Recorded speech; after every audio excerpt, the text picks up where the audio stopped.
بسم اللہ الرحمن الرحیم۔ السلام علیکم ویورز۔ جنگل کے قریب ایک جزیرے کے برفانی علاقے میں ایک ظالم ملکہ حکومت کرتی تھی، جہاں ملکہ کی اجازت کے بغیر کوئی چڑیا بھی پر نہیں مار سکتی۔ وہ ہر کام اپنے طریقے اور رعب سے کروانے کی عادی تھی، مگر یہ ملکہ اب تک اولاد سے محروم تھی۔ یا شاید اس کی بد نصیبی تھی یا پھر رعایا کی بد دعا کہ ملکہ اتنے عرصے تک صاحب اولاد نہ ہو سکی۔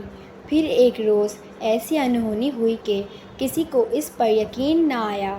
ملکہ کے یہاں ایک خوبصورت سی نرم نرم پھولے پھولے گالوں والی گڑیا نے جنم لیا، جو اتنی خوبصورت تھی کہ جو بھی اسے دیکھتا ہی رہ جاتا۔ ملکہ نے اسے کا نام شیر بانو رکھا۔ دن گزرتے گئے اور شیر بانو بڑی ہوتی گئی۔ لیکن ایک حیرت کی بات یہ تھی کہ اولاد کی دولت پا کر بھی ملکہ کے رویے میں کوئی فرق نہیں آیا، بلکہ وہ پہلے سے زیادہ مغرور ہو گئی۔ شہزادی شیر بانو کبھی کبھی اپنی ماں کے رویے سے پریشان ہو جاتی۔ وہ سمجھتی تھی کہ سب انسان برابر ہوتے ہیں اور ان میں کوئی اونچ نیچ نہیں ہوتی۔ رعایا بھی اپنی شہزادی شیر بانو سے بہت پیار کرتی تھی۔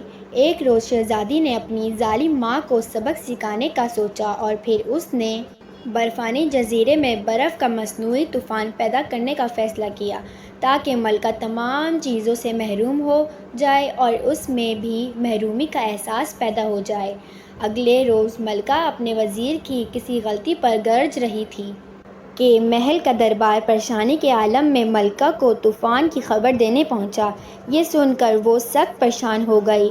اب تو اسے اپنے سب ظلم یاد آنے لگے جو اس نے رعایا پر کیے تھے۔ ادھر طوفان بڑھتے بڑھتے محل کی طرف پہنچا تو ملکہ اپنے رویوں پر لوگوں سے معافی مانگنے لگی اور آئندہ کسی پر ظلم نہ کرنے کا عہد کیا۔